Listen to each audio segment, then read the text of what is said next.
ನಾನು ಕಣ್ಣುಬಿಡಿ ನೋಡಿದ ಮಾತ್ರದಲ್ಲಿ ಎಂದ ನೀರು ಬಡವನು ಸಕಲ ಐಶ್ವರ್ಯವನ್ನು ಕೊಟ್ಟು ಕಾಪಾಡುವನು.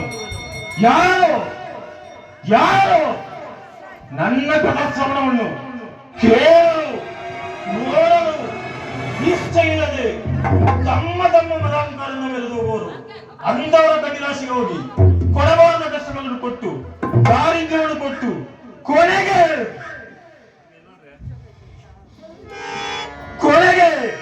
ದೇಶಾಭಿಷೇಕ ಮಾಡಿದನು. ಈ ಮಾತು ಸತ್ಯ, ಈ ಮಾತು ಸತ್ಯ. ಹೀಗಿರುವಲ್ಲಿ ಮಹೇಂದ್ರ ಆಸ್ಥಾನದಲ್ಲಿ ನಾರದರು ನನ್ನ ಲೀಲೆಯನ್ನು ಉಳಿತಿರುವಾಗ ನನ್ನ ವಿದ್ಯಾರ್ಥಿಗಳು ಸನಿಯ ಪರಾಕ್ರಮವು ಆತನ ಮೈಮೇವು ಬಳ್ಳೆ ಬಳ್ಳೆ ದೆಂದು ದಿಕ್ಕೆಟ್ಟಿಸಿ ಹೀಯಾಳಿಸಿ ನಾನೇ ಹೆಚ್ಚು ಎಂದು ಮೆರೆದಿರಲ್ಲ. ಏನು ಮಾಡಲಿ ಇರಲಿ. ನನ್ನ ವಿದ್ಯಾರ್ಥಿಗಳ ರಾಶಿಗೆ ಹೋಗಲು ನನಗಿದೆ ತಕ್ಕ ಸಮಯ, ನನಗಿದೆ ಒಳ್ಳೆ ಸಮಯ. ನಾನೀಗಲೇ ನನ್ನ ವಿದ್ಯಾರ್ಥಿಗಳ ಆಶ್ರಮಕ್ಕೆ ಹೋಗಲು. ಜೈ ಕಲಿಮೈ.